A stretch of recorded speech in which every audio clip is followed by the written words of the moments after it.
My wife made me cut ties with my family because she said they were toxic. I believed her.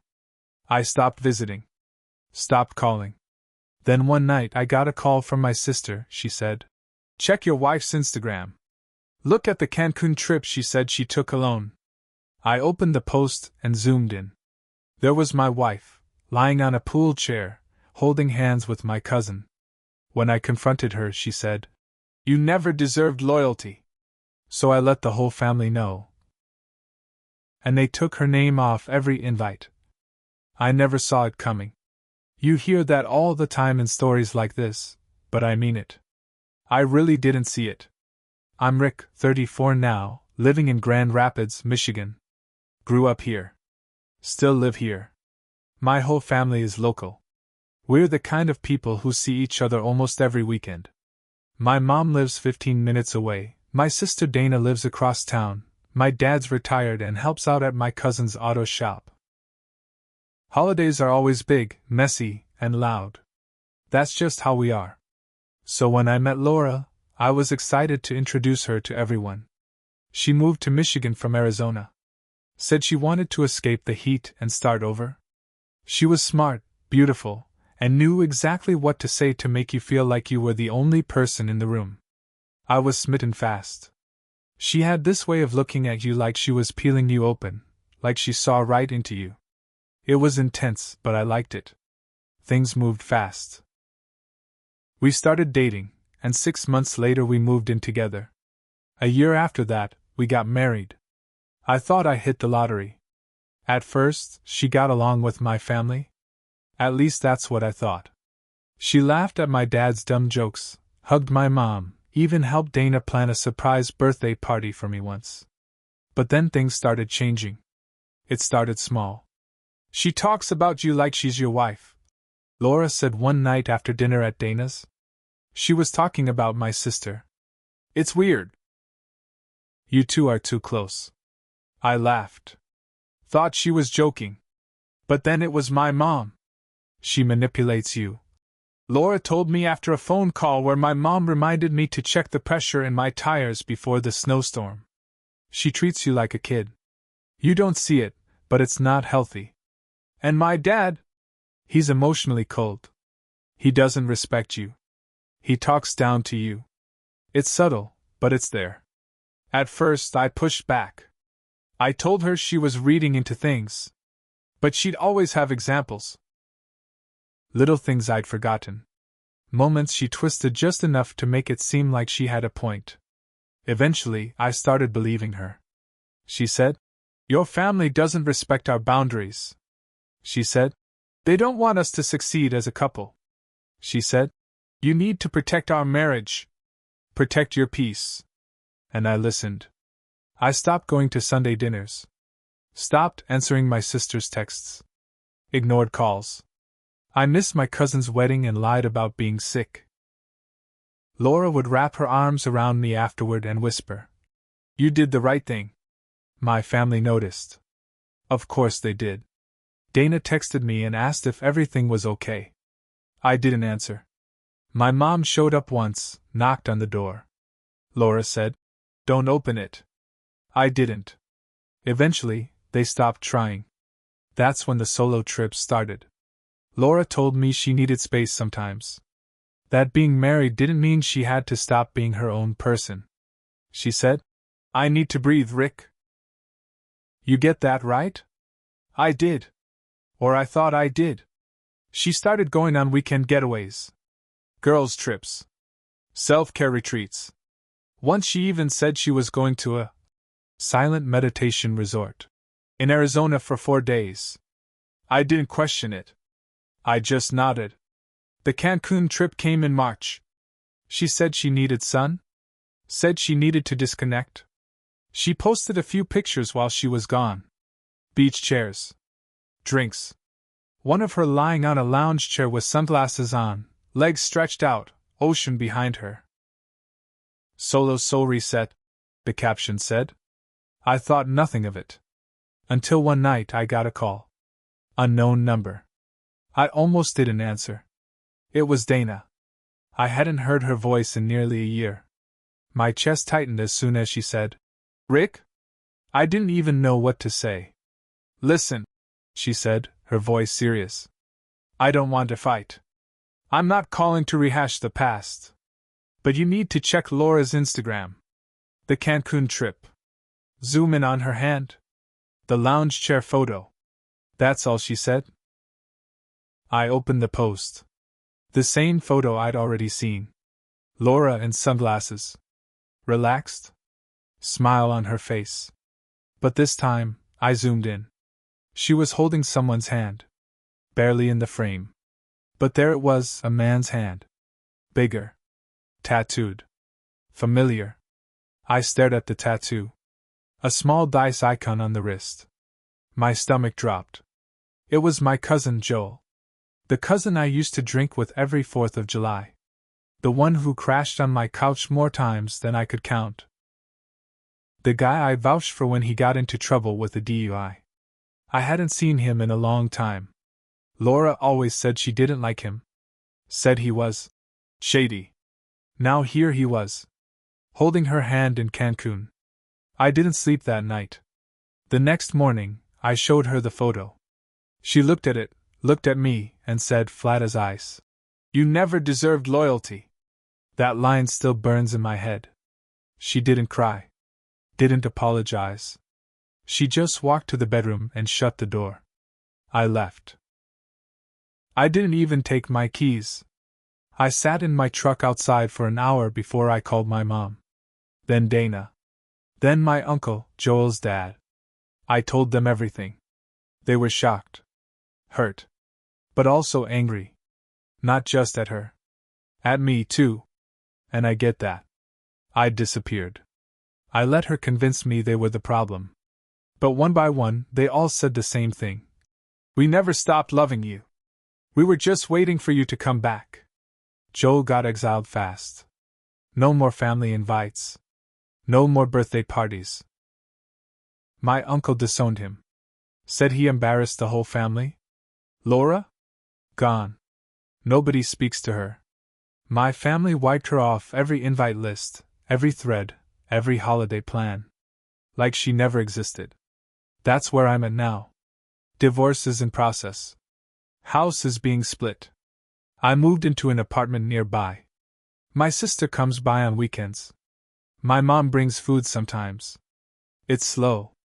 Rebuilding trust is slow. I'm still unpacking all the lies.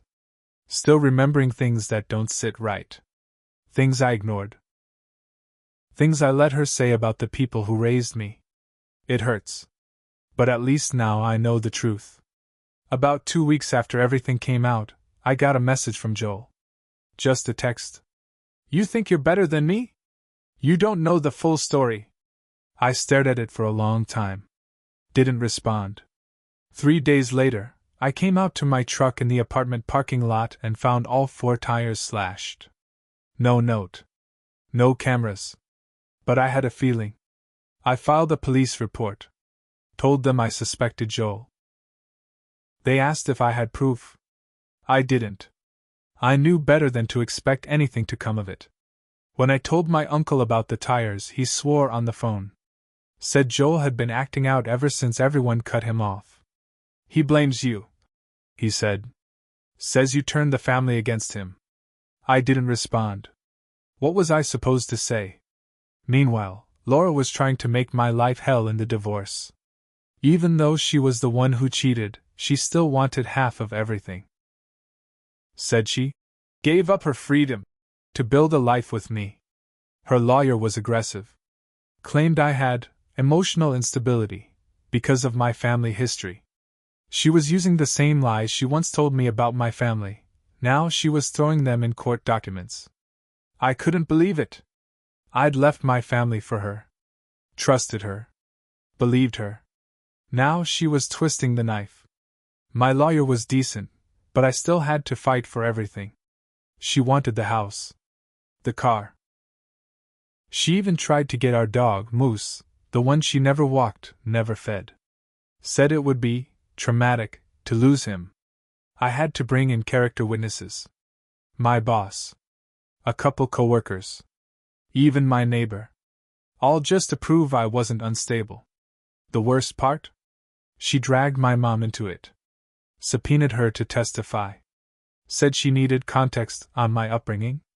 I'll never forget the look on my mom's face when she called me after getting the letter. She's still trying to control you, she said. Still trying to burn everything down on her way out. We fought her on it. Hard. My lawyer filed a motion to block the subpoena. Took weeks. But we won. My mom didn't have to show.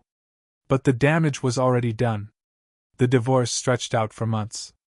Every time I thought we were close to wrapping it up, her lawyer would throw something new in the mix. Some delay. Some demand. During all this, Joel kept popping up in weird ways. I'd see his car parked near my building. Once I caught him sitting outside the grocery store I go to, just watching me. He didn't say anything. Just stared. I called the police again. They told me unless he made a threat, there wasn't much they could do. Public sidewalk, they said. So I started carrying a bat in my truck. Just in case. Then came the worst twist. Dana called me one morning crying. She said Joel had reached out to her.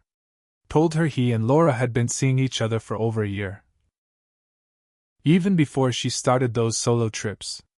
He said Laura never loved me. That she used me as a step up. Said she picked me because I was safe.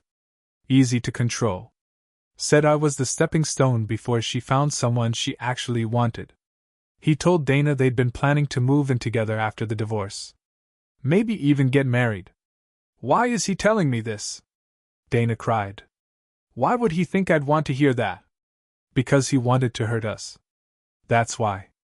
I felt sick. Not even because they were still together. But because I'd let this go on for so long. Because I'd believed all the lies.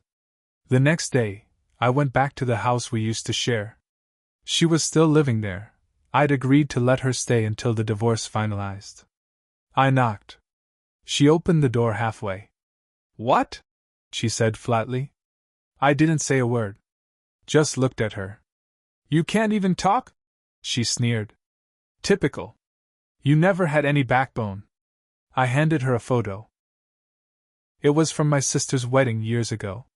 Me, Dana, my parents. Joel, too, in the background. Everyone smiling. This? I said. This is who you ripped me away from. She didn't even look at it. Just shoved it back at me. You're so dramatic, Rick. Grow up. I walked away. But something in me snapped after that. I wasn't going to let her walk away clean. After that last conversation at the house, I went quiet. Not silent, just calculating. I started looking through old emails, texts, even her old journals she used to leave around the house. I wasn't snooping before. I was trusting. But now, that was over. I found a lot. Receipts for plane tickets I never knew she bought. One was to Chicago. During a weekend she told me she was at a yoga retreat in Traverse City. Another was a hotel reservation under a fake name. Guess what address she used? My cousin Joel's old apartment. She'd been covering her tracks. Sloppily. There were emails, too. She'd used an old Yahoo account she thought I didn't know about. I found a thread between her and Joel. They'd been trashing me for months. You think he suspects anything? Joel wrote in one. She replied. Please. Rick wouldn't see a freight train if it was headed straight for him. That one hit hard. But what really gutted me was a photo. It wasn't even scandalous. Just a picture of them on a couch, laughing. Casual. Comfortable. Like they were already a couple. Like I was the third wheel in my own life. I didn't tell her I found all that. Not yet. Instead, I made a copy of everything. Printed it. USB backup. Sent it to my lawyer. Sent a copy to my uncle, Joel's dad. And then? I mailed a set straight to Laura's parents in Arizona. They liked me. At least I thought they did. Her mom always said, "You're the best thing that ever happened to our daughter." So I let them see the truth. Every lie. Every receipt. Every email. I didn't hear anything for a few weeks. Then one day, Laura showed up outside my apartment, banging on my door. "You went behind my back?" she screamed. I opened the door just enough to look her in the eye. "You blew up my life. I just lit the match you dropped. You don't get to involve my family." I laughed. "Funny. You sure didn't mind dragging mine through the dirt." She left, furious. Later that night, her mom called me. Left a voicemail. I didn't pick up. "Rick, I'm so sorry," she said. "We didn't know. We thought she changed. We never thought she'd do this to someone like you." She sounded shaken. Like her whole image of her daughter was cracking. A week after that, I got a message from someone I hadn't heard from in years, Joel's ex-girlfriend, Lacey. She wrote, "Hey Rick. I saw what happened with Laura and Joel. I just wanted you to know, you're not the only one they hurt." Turns out, Laura and Joel had a little side game going even before I met Laura. Lacey told me she caught them texting years ago. Laura denied it. Said Joel was just being creepy. But the messages said otherwise. Lacey sent me screenshots. Same patterns. Same flirty texts. Same manipulation. Joel had cheated on her with Laura, and I'd never even known. They'd been circling each other for years. I was just the fool who gave them cover. Now, everything was connecting. All the little lies. The weird excuses. The fake concern over Joel. The way she got twitchy whenever he was brought up. I'd been blind. But not anymore. That's when I decided, this wasn't just about revenge anymore. This was about truth. It was time for everyone to see who Laura and Joel really were. I spent the next 2 weeks putting everything together. Emails, texts, screenshots from Lacey. Copies of the Cancun photos. Statements from my sister and mom. And then I did something I never thought I'd do. I made a website. Not some crazy blog or smear campaign.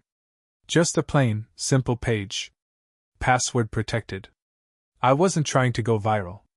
I wanted one thing, for every person who ever believed in Laura's lies to finally see what she really was. I called it The Truth About Us. I uploaded everything. Then I sent the link to a very small group, her parents, her friends, her old coworkers. The bridal party from our wedding.